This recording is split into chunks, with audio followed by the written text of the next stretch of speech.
Hello, everyone. Welcome to the Discourse Education podcast. This is technically, this is episode two. Our first episode on Bolsonaro is already up on our YouTube channel. This podcast was specifically created to break down current events and analyze them from an educational perspective. So any discussions of current events within this podcast itself would shy away obviously from religious stances and political stances according to ideologies and whatsoever. And the presentation style is going to be like this, very casual, very very straightforward, very chill, because simply because we don't have the resources to really create something of a greater production value. But certainly, over time we'll see how things go. If things improve and we have more financial resources and capabilities to do this more often, we certainly will. Yeah, so this is targeted at Singapore's A-level students taking the general paper subject. And yeah, just a quick plug, I guess. The discourse education is primarily a premium tuition service, which provides tuition services for the subjects of general paper, history, and for the A levels, and for the O levels it will be English language. And yeah, so even then, even if you're not a student of any of these, hopefully this podcast may help provide you with further context of the issues that we discuss. And yeah, just keep in mind that this particular content is not really meant to create a YouTube channel per se, but it's really just meant to create content that would provide additional value on top of our premium paid services. So yeah, without further ado, let's get into it. Today we are gonna be discussing something that many of my ex-students, who took the exams in 2023 have been asking about, and unfortunately I didn't really have the opportunity to break it down all that much for them, simply because of the way things turned out. And I'm gonna try and do my best to be to choose my words very carefully and to be sensitive about this whole subject matters, because it's one of the most salient international conflicts today, and that's the Israel-Hamas war that's currently ongoing as of now. And as of recording this, things are still going on. And in fact, Netanyahu, the Prime Minister of Israel, just came out and said that the war will continue, unfortunately. So let's get into it. Today's episode, will be simply focused on this one particular event. So typically what we would aim to do is to break down at least two or three current events, and obviously not just international events, but also current affairs in Singapore, right? Things that would help general paper or GP students, with their AQ or even their essays. So this content is primarily to break down examples for them, and how and if you are a student or if you're a GP student, how you can use these events as examples in your essays. So yeah, right. So many of my ex-students have been asking, what's this whole thing about, and what's the big issue here, since the October 7th attack. Unfortunately, I couldn't break it down for them further, obviously, because they took their exams in November.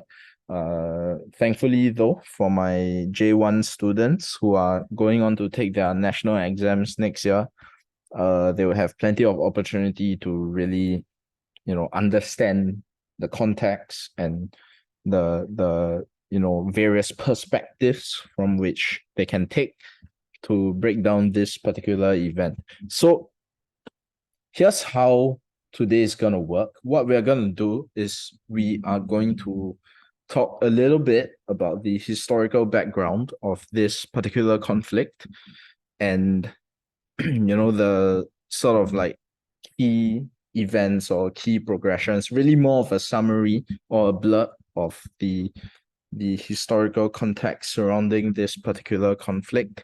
And then we are going to talk a little bit more about the events that have occurred really since the October 7th attack. And yeah, and we are obviously going to be referring to wire news articles as sources, right? Because wire news typically are the most reliable newspaper sources out there, most removed, I guess, from political ideologies or proclivities and all that, most factual in nature and all that. So yeah, we're going to look at that, and then afterwards we will break down a little bit how this particular event affects Singaporeans, right, and our country's stance on it, and why it's even though it's happening thousands of kilometers away, why it's still a very, very important issue for us, and why it can still constitute a threat to our national security.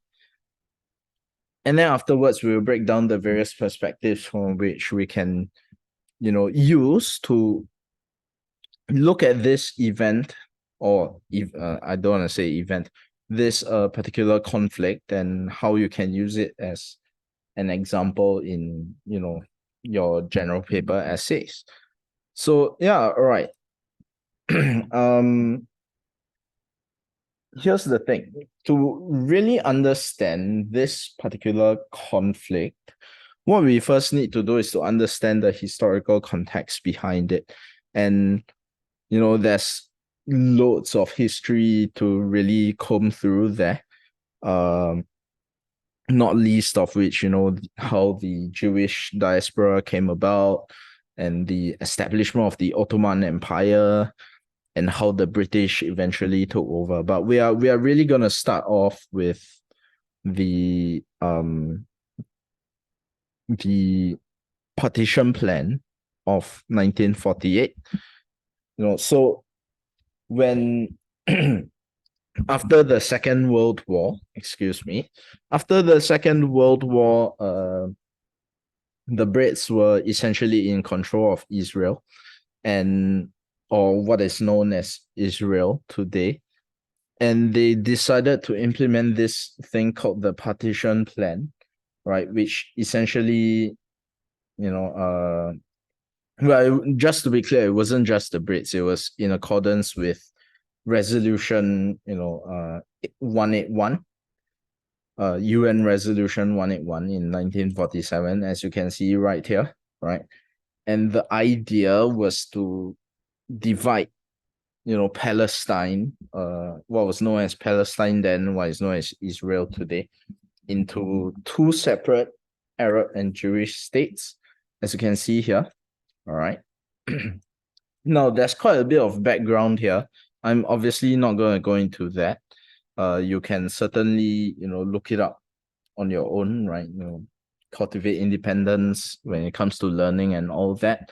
But suffice to say, the terms of the plan itself were not really acceptable for many of the more, I guess, far right or far left elements of both sides, both the Israel and Palestine, the Israelis and the Palestinians. And nevertheless, on May 14th, 1948, the state of Israel was founded, as you can read right here, and that in turn sparked off or triggered the first Arab-Israeli war. So what were the actual terms of the partition plan itself? It's actually quite similar to what you see right here, in the modern Google Maps, right? So parts of West Bank, or West Bank essentially would be, allocated, I guess, if that's the right term, to the Palestinians, as well as the Gaza Strip. And, there will be, I guess, shared territories throughout the rest of Israel as well. And you can see it manifest here, even in the modern day, and obviously everything that's going on in the Gaza Strip itself that's happening. That's where most of the Palestinians, not just at the Gaza Strip, of course, but the concentration of the demographics there is majority Palestinians, right? And of course, that's where Hamas is also operating from. Now, there were various wars that occurred through the rest of the 20th century. We are not really going to look touch on those too much, but you can look them up. Things like the 6-Day War in 1967. Obviously this is not really related to that. Or I guess it's partly related to the Israeli-Palestinian conflict, but because end of the day, many of the Arab-Israeli conflicts were really, manifested because of everything that occurred since the partition plan itself and the establishment of the state of Israel, right? So you can look those up, the 1973 Yom Kippur War, Israel's war against Lebanon, so on and so forth. Of course, the Suez Crisis of 1956, although there were a lot more shenanigans by UK and France, in that particular conflict, but we are not going to look too much into that. We're not going to break that down at all, because obviously we want to focus on this. So, excuse me. So, for this, to understand the more modern context of what's happening right now, we need to understand what the Oslo Accords were, right? So, as you can see here, this is Al Jazeera's breakdown of the Oslo Accords, which was, overseen by Bill Clinton, the US president from 1998, I believe, or was it before that? Or certainly before that, sorry. 1990, I can't remember. Yeah, let's not get into that. Essentially, we are talking about 4 presidents ago. All right, and of course, between the Israeli Prime Minister Yitzhak Rabin and Yasser Arafat, the leader of the Palestinian Liberation Organization. So the Oslo Accords were basically one of the most key events, in the development of this particular conflict, simply because it was the first official or recognition of one another by Israel and Palestine, respectively. And it essentially sought to set the framework for the eventual, crystallization of peace and the creation of a peace treaty based on a two-state solution. So what was the two-state solution? Simply put, as you can see here, this was the context, right, behind the dispersion of settlements by both Israelis and Palestinians across, the state of, or the geographical area of the West Bank, right? And the two-state solution essentially means that you would have two operating governing authorities within this one particular geographical area, as you can see here. Of course, there's a lot more nuance to it, like, let's say, how Jerusalem as a city would be divvied up, right? Because Jerusalem obviously is not, it holds great religious significance for, well, not just the Israelis, but for major world religions as well, like Christianity, Islam, and Roman Catholicism, right? Because you have all these very, very key religious landmarks there, things like your Church of the Holy Sepulchre and all that.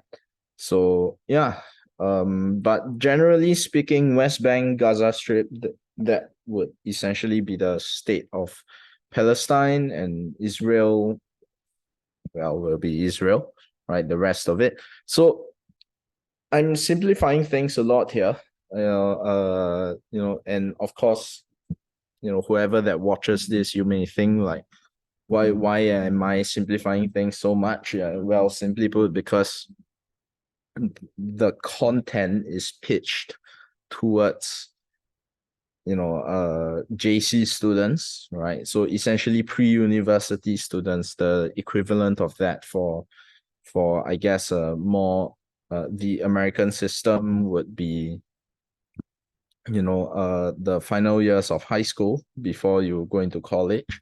So the level of understanding is obviously, or at least the nuance, the extent of the nuance is not gonna be at the level for university level students, right? I mean, if I could do that, I would be a professor now. And obviously I'm not, right? It's just an unfortunate consequence of my own limitations, but we try and learn along the way. That's kind of the philosophy here, behind our business, right? But anyway, coming back to the Oslo Accords, that was when the two-state solution was formally proposed. But again, there was a lot of resistance from the more extreme elements of not just the Palestinian side, but obviously the Israeli side as well. All right. So, I mean, as a consequence of the Oslo Accords, for instance, Yitzhak Rabin was assassinated, and unfortunately, right, because the more far right elements, many of whom hold office today, simply resisted all these attempts at creating a peace treaty that would essentially bring an end to the entire conflict. So the two-state solution as a framework did not actually come into existence, in the sense that it did not become, codified into law. It did not see the establishment of two separate new constitutions, to create two new governing bodies as we know, right? Because currently what's happening in Israel is that Israel is still the sole governing authority there, or at least the one that's being supported by the major powers, I guess. So so having broken down the Oslo Accords, we want to move things forward a little bit more, to understand what's currently happening, right? Because you have a lot of these historical contexts, okay, many of which are related to things like ethnicity and religion, all these things of which I will break down further later on. But coming back to this, essentially you have two main opposing governing authorities in the state of Israel today. And obviously, the first one is the Israeli state. The second one is Hamas, which was formed relatively recently in the 1980s. And its goal was really to establish an Islamic government. Right. And there's this video here, this expert really breaks it down very succinctly, how it works. And all these links, I will compile them into, a PDF format, and you can download these resources. I will link it below in the description. And yeah, you can download those resources and do your own reading, right? Whenever this video is uploaded. So, speeding forward, I guess, to what's currently happening. Obviously, if we talk about the trigger event, right, to the current Israel-Hamas war, because we need to take a little bit of a historical perspective here, or I guess a frame of a mindset, a historical mindset, where we assess causal factors based on different levels. Because I teach H2 history as well. So history students, particularly for A levels, H2 history in Singapore, this would apply to H2 history students especially because in the new syllabus you are studying about the Arab-Israeli conflicts anyway. So whatever that's going on right now is particularly salient, not just for general paper, but H2 history as well. So the trigger factor for whatever that's happening right now was the October 7th attack by Hamas on Israelis. Unfortunately, in the wake of that attack, it led to extreme reactions on both extreme ends of the political spectrum. Yeah, we are not going to politicize this, but what we will say is that whatever that Hamas did was atrocious, certainly. But whatever is the state of Israel is doing right now is also atrocious. But let's get further into that, because atrocious in the sense of, you are talking about the loss of lives and, depriving people, human beings, right, of basic rights and all that. So on that basis, we are, like I said, we are not going to politicize this. Whatever that the Israeli state is doing right now and whatever that Hamas did, they were both atrocious in a sense. So, but anyway, on October 7th, Hamas attacked, and that essentially led to a whole series. Where did I put it? Where is that link? Hang on. You know what? Yeah, we're not gonna try and find it right now. But essentially, what we are talking about there was Hamas attacked some Israeli towns. That's just on the outskirts of the Gaza Strip itself, and they attacked civilians. And there were on that day itself. There were over 1,000 plus people killed, right? And the death tolls, the news articles seem to suggest that, based on their sources, the death toll is higher than that. And obviously, Hamas also captured a whole bunch of hostages, who many of whom are still currently hostages as of filming this video. In a very, very unfortunate, I unfortunate is really not no words will really describe the amount of trauma and distress that these people are going through now. And I hope, as with most of the world, I guess that things can finally come to a peaceful conclusion. At the end of the day, it's really all about peace. But either way, regardless what happened on October 7th, that essentially triggered the Israeli government, to take on the policies that they are taking on right now. So the thing is that the Hamas attack on Israel on October 7th, in I guess every measurable metric, was the worst attack ever on Jewish people since the Holocaust. And obviously the Holocaust, occurred during World War II, where the Nazis were essentially, carrying out a genocide. Not essentially, they were carrying out a genocide of Jewish people.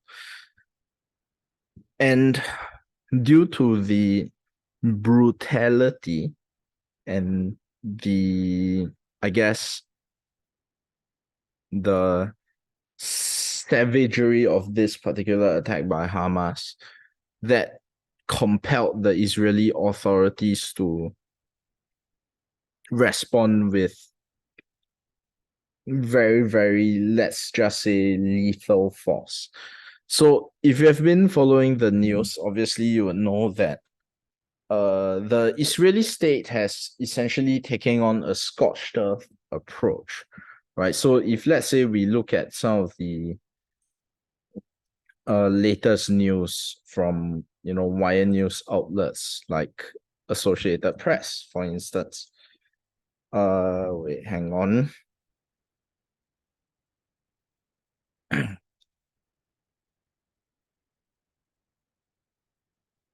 Yeah, so if you look at the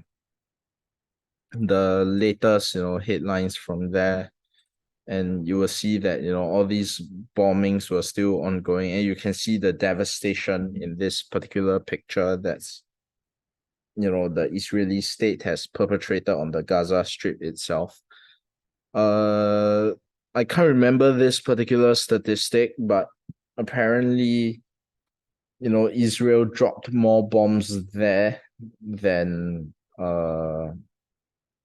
what US dropped on Japan, in the Second World War. Obviously I'm not sure if I'm stating the right thing or the right statistic. Certainly we can fact check that. In fact, please do. All right. That stat, in the grand scheme of things, not the most important, or not saying not the most important, it's not the most pertinent to our current discussion. So what the Israeli state now, based on international law, right, is certainly a contravention of many, many, many international laws. For one, last I checked, over 80 journalists have died, right? Tragically, covering this particular conflict. The Israeli state, at the beginning of their invasion of the Gaza Strip, they cut off water, electricity supplies, and then they subsequently bombed the crap out of the Gaza Strip indiscriminately. So they have, destroyed hospitals, for instance. As you can see here, Israel strikes 2 homes, killing more than 90 Palestinians. Death toll surpasses 20,000. And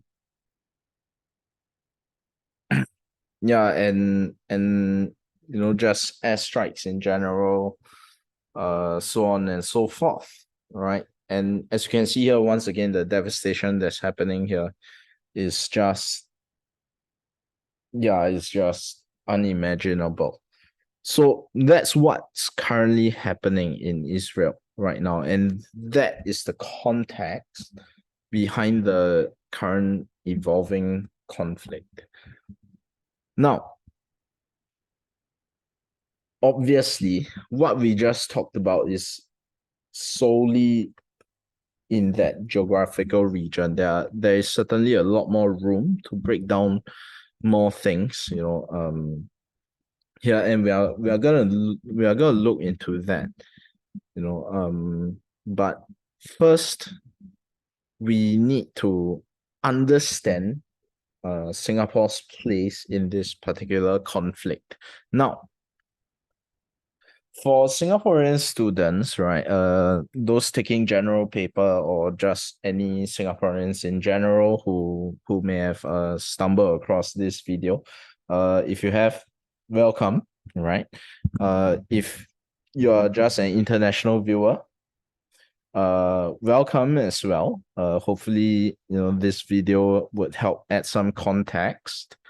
But as for Singapore, right, what we need to first understand is that we are a multicultural society. And I don't mean it in the sense of a policy approach, like political sciences kind of a perspective. I mean it literally. We have multiple cultures in our country. And, there's a whole lot of historical context to go into for this. I'm obviously not going to do that, but suffice to say, one of the major, or rather, we have essentially most, if not all, the major world religions, in our country with very, very strong presences. And obviously, among the demographics, some the older generation, for instance, they may be of a particular religion, and then the younger generation likewise, and then there are also differences between ethnicities. Now, one of the major world religion that's present in Singapore obviously is Islam, right? We have the the ethnic minority group here. One of the ethnic minority groups here is the Malay people, and their religion is obviously Islam. Now, understanding that context, right, would help understand why this particular conflict, as this research fellow wrote in the ASIS website, the Rajaratnam School of International Studies. So, because of the conflict that's happening right now in Israel, between the Israeli state and Hamas itself, that carries a lot of religious overtones, because obviously the Israelis, the Jewish people, their religion is Judaism, and Palestinians are generally Muslims, right? And this conflict, I mean, this sort of religious conflicts, they date back centuries, millennia, even, right? And it's not just limited to, things like the crusades between the Muslim and Christian kingdoms. Even between Buddhist kingdoms, there were many such wars with religious overtones. Certainly in the region of Southeast Asia, that has occurred before. We're not going to get into that, but the thing is that due to the religious overtones of this particular conflict, as you can see here, right, that in turn would naturally create a form of emotional response in people who identify with the same religion as the victims of the conflict. And I don't just mean the Palestinians, because at the moment, right now, the Palestinians are main victims, right? Actually, it's not fair of me to say that whoever that any innocent people who are implicated in this conflict, who have suffered tragic consequences, they are all victims, right? But the thing is that Singapore has people of the same religion as those people. So therefore, this particular conflict would resonate particularly with, Muslims or even Jews in Singapore as well. So because of that, and I forgot to mention this, but obviously surrounding Singapore itself, you have countries with majority Muslim populations too. So we are talking, Malaysia, Indonesia. Okay, in Philippines is a minority, but there is a very, very strong Muslim population that essentially in the insular regions of Southeast Asia. So therefore, due to this resonance, understandably, emotions and tensions are running high. And because of that, that's why it poses a threat to Singapore as well. As this author wrote here, there is the social cohesion aspect, and then and from the domestic front. So that means we don't want the tensions from that particular conflict to spill over into Singapore, which is a very, very real possibility. And from an external perspective, right, we need to emphasize the importance of international law and the maintenance of bilateral relationships, as this author has wrote here, right? As you can see there, Singapore's national priorities in the context of the Israeli-Palestinian conflict are linked directly to stable relations with our closest neighbors, Malaysia and Indonesia, which have Malay Muslim majorities that frequently experience more politically charged atmospherics from the antagonism between the Israelis and Palestinians.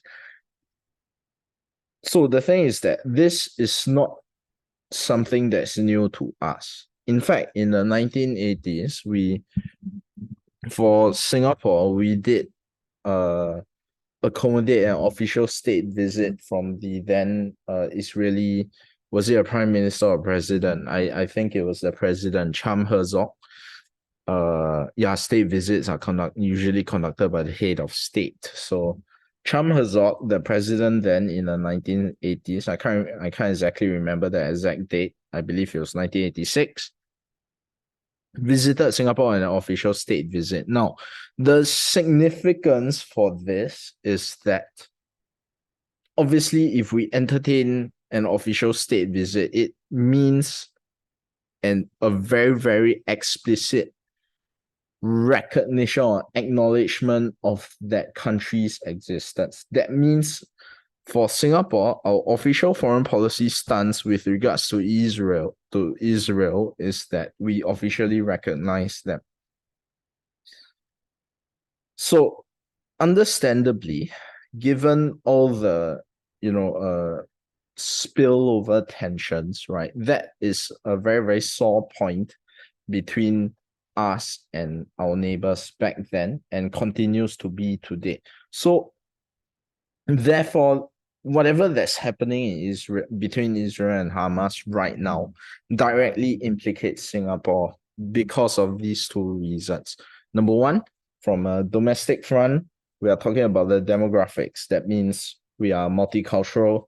What the tragedy that's occurring there right now, resonates with particular sections of the demographics here, which can potentially create social discord, right, if it's not managed properly.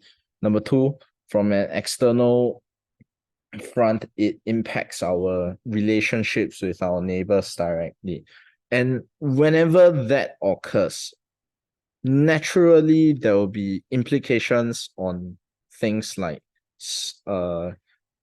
security threats, So the recent stance that the government in Singapore has been taking is, with regards to our national security, is that the level of terror threat, and I believe Shanmugam did mention this, but even if he hasn't, I wouldn't be surprised if that has occurred. Just to be clear, it's not like I have any access to any first-hand information. It's purely based on, the events that are occurring.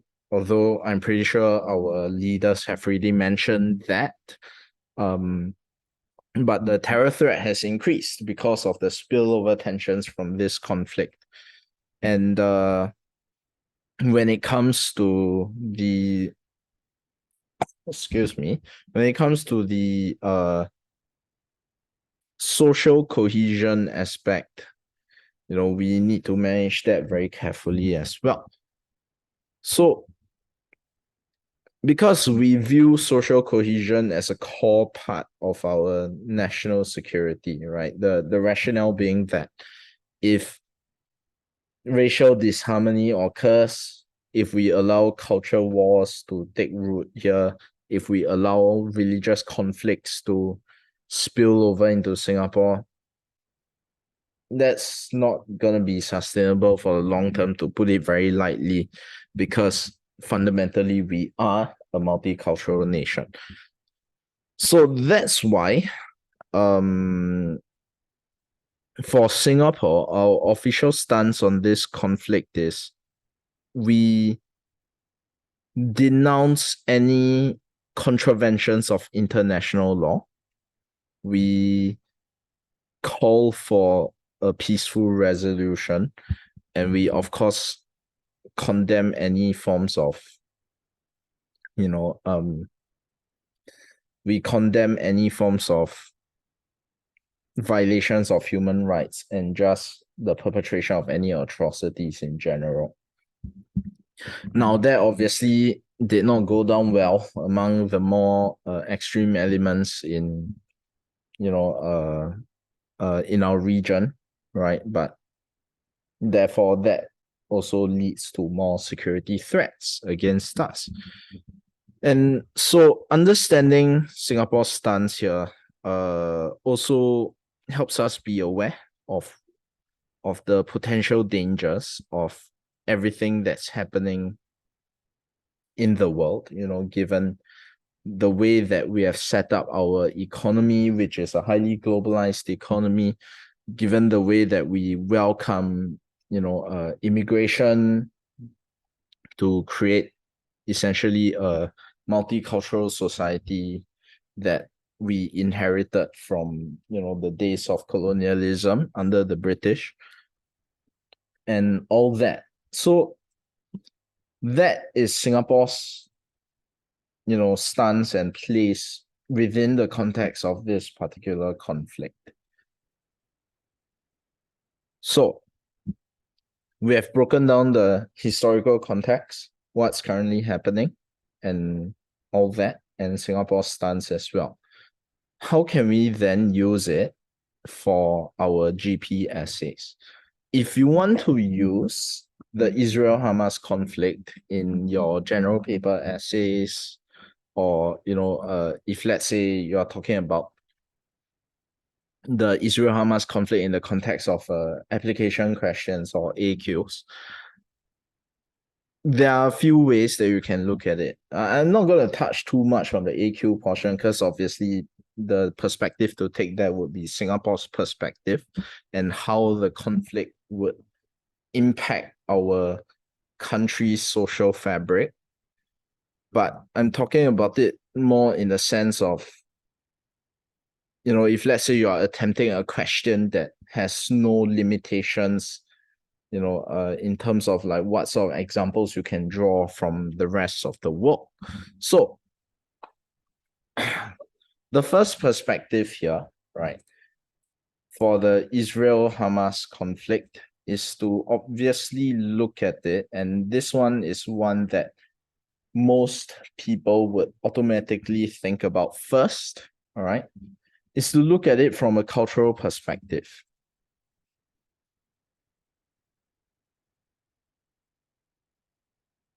So when I talk about cultural perspective, I'm including all aspects of that. So we are talking about ethnicity and religion as well.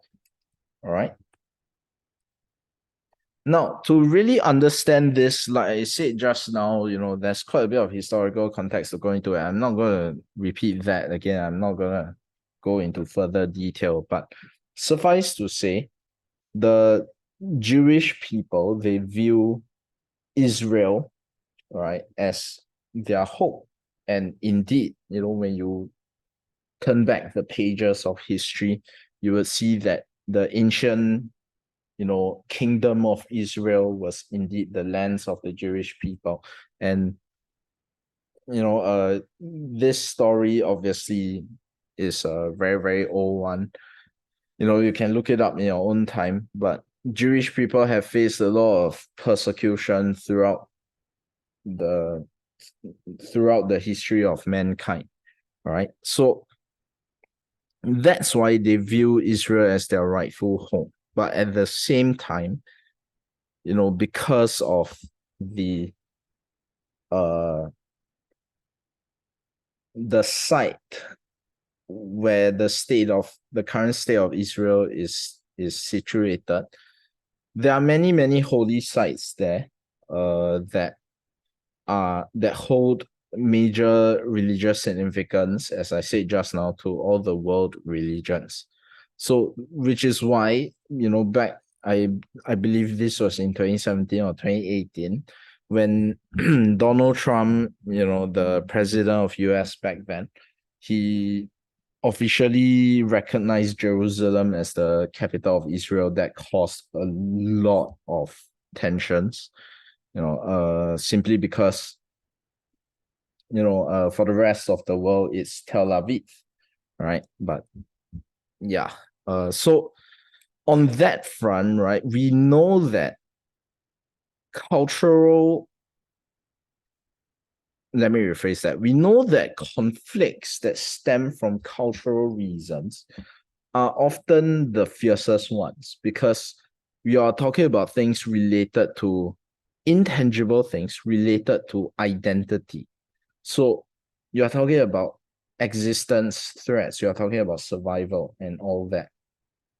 So if you look at it from that perspective, right, that means if, let's say, you want to create, essay arguments based on that,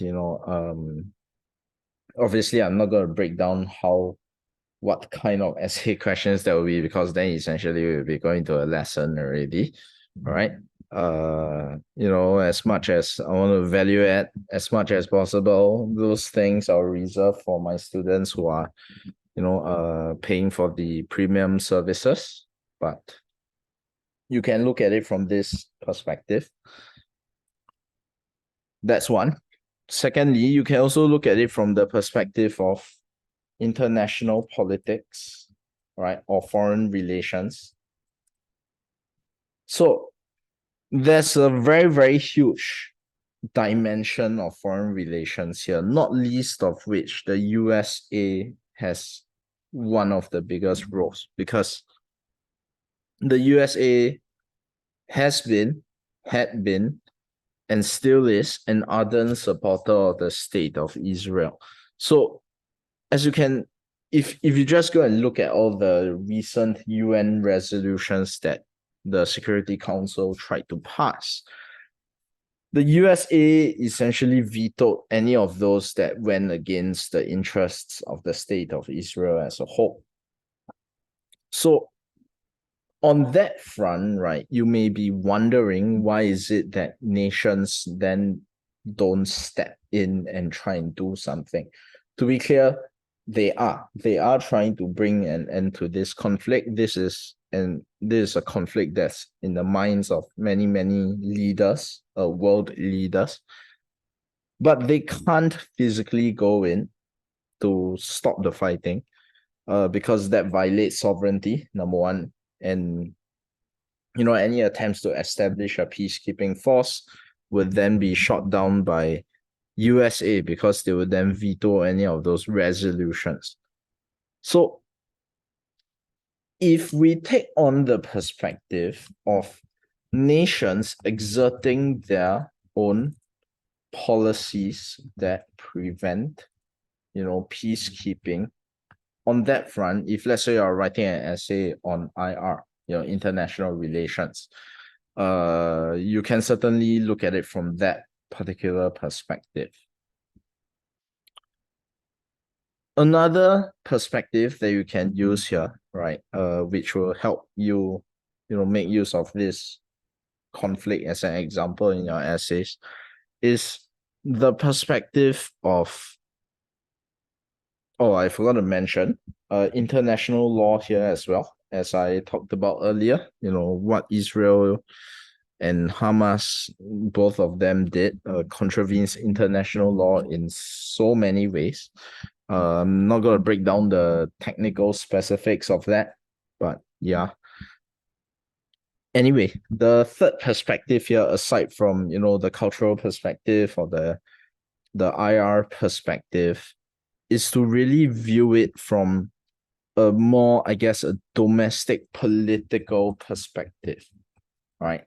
And specifically, in history, we call this the big man kind of perspective, but we are looking at it in terms of the impacts of leaders' policies. And specifically, we are talking about people like the leaders of both the Israeli state and Hamas itself. So for Israel, that would be Netanyahu, obviously. All right. And for the Hamas itself, it will be, people like Ismail Haniyeh, right, at the moment. So yeah, the thing is that, okay, this is gonna sound a little bit cynical.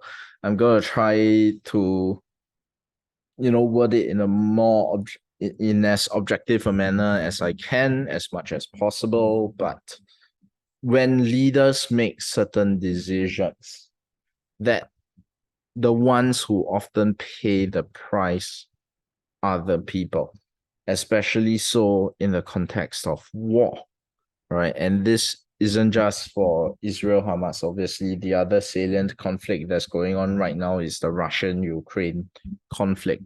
But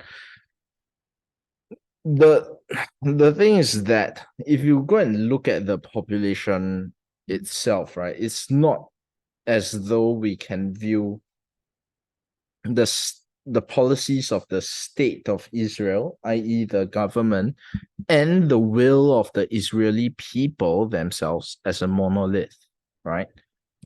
So essentially, we are talking about difference of views between the people and the states. Many of the policies that are, being undertaken right now are mostly driven by not just US support, to be clear, but also the decisions of the leaders themselves, right? And so we talked about how not all Israelis are supportive of Netanyahu and his policies. Likewise, not all Palestinians were supportive of Hamas. So this is where some people might say, and if you genuinely don't understand this, that's fine. But if you are saying this because you just lack nuance or whatsoever, I don't have time to deal with you. Some people might say that, hey, the Palestinians voted Hamas in, which is true. But the Hamas then, what they sought to achieve, or at least what they communicated, what goals is it that they sought to achieve, and what their philosophy was, is vastly different from the Hamas of today. Or rather, I guess it's more of like the mask has come off in some ways. I don't like, obviously there's a lot more nuance to this. I don't really want to get further into this because this has gone on long enough already for this video. But yeah, the will of the people is not the same as the decisions of the leaders. And then you might ask further, then why not? Because if, let's say, in the context of a democratic state, which supposedly both Israel and Hamas, not Hamas, sorry, both Israel and Palestine are supposed to be, why not just vote them out? You might ask. But the thing is that from there we also need to go into the rabbit holes of voting, the dispersions of voting power. Why is it that far right or even far left politics is gaining ground today, in the modern context? All these things, we'll have to go into that, but I'm not going to go into that. But certainly, if you like, you can look it up. So current context of increasingly polarized political ideologies, right? And how that in turn has translated to very, very, very, very tragic consequences for this particular conflict and for the innocent civilians on both sides of the war. So you can look at it from these three perspectives. I believe there was another one, but I think that would suffice for now, So essentially, yeah, of course, the Singapore perspective, that's the one. But I've really talked about it. So yeah. And those are the ways that you can, or at least some ways. To be clear, this is not meant to be exhaustive. This, because obviously this this conflict is much more deeper and much more complex than what I've just talked about. There are a lot more nuances to them.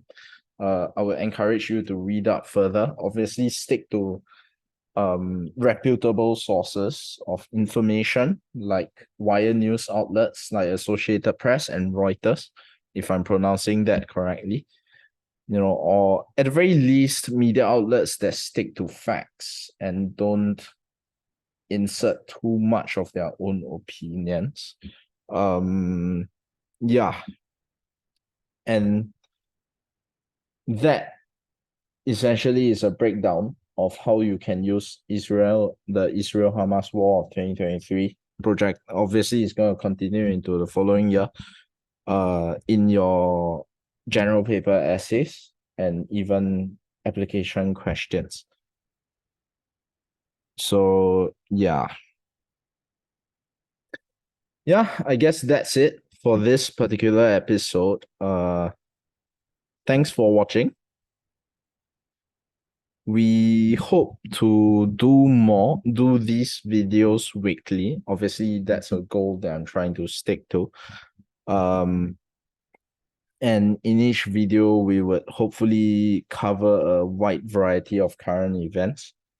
Now, this is something new as well for us here.